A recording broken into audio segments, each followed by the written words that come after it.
তার স্ত্রীকে 8 ঘন্টা ধরে পানি না খাইয়া ওইখানে বসাই রাখছে রাস্তার মধ্যে। একটা কথা বলি, একটু আগে প্রেস সেক্রেটারির মাধ্যমে একটা স্ট্যাটাস এসেছে যে সরকার নাকি অলরেডি জাতিসংঘের এই তত্ত্বাবধানে যাতে শহীদ ওসমান হাদির হত্যার বিচার হয়, তদন্ত হয়, সেটা নিশ্চিত করবার জন্য তারা অতি দ্রুত পদক্ষেপ নেবেন। এই সরকারি শহীদ ওসমান হাদির হত্যার বিচার তার মেয়াদের আগে করবার জন্য অঙ্গীকার করছিল না? সে সেই ব্যাপারে কোনো কিছু করতে পারছে? এখন কি তার এই স্ট্যাটাসে আশ্বস্ত হয়ে আমরা বাসায় ফিরে যাব না?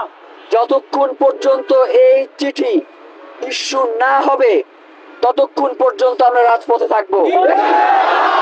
একটা মিডিয়াকে ভেতরে ঢুকতে দেয়া হচ্ছে না, মিডিয়াগুলোকে ভেতরে ঢুকতে দেয়া হচ্ছে না, এবং খাবার নাই, ভিতরে কোন ধরনের খাবার পানীয় প্রবেশ করতে দেয়া হচ্ছে না। 8 ঘন্টা ধরে আমরা এক ফোঁটা কেউ পানি খাই নাই।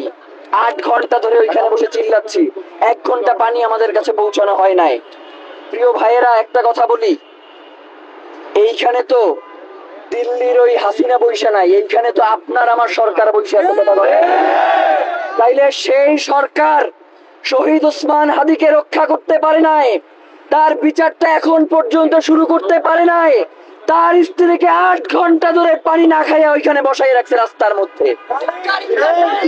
ভাইয়েরা, এই ইন্টেরিম আবার নাকি খুব সুন্দর একটা নির্বাচন আপনাদেরকে 12 তারিখ উপহার দিতে চাইছে।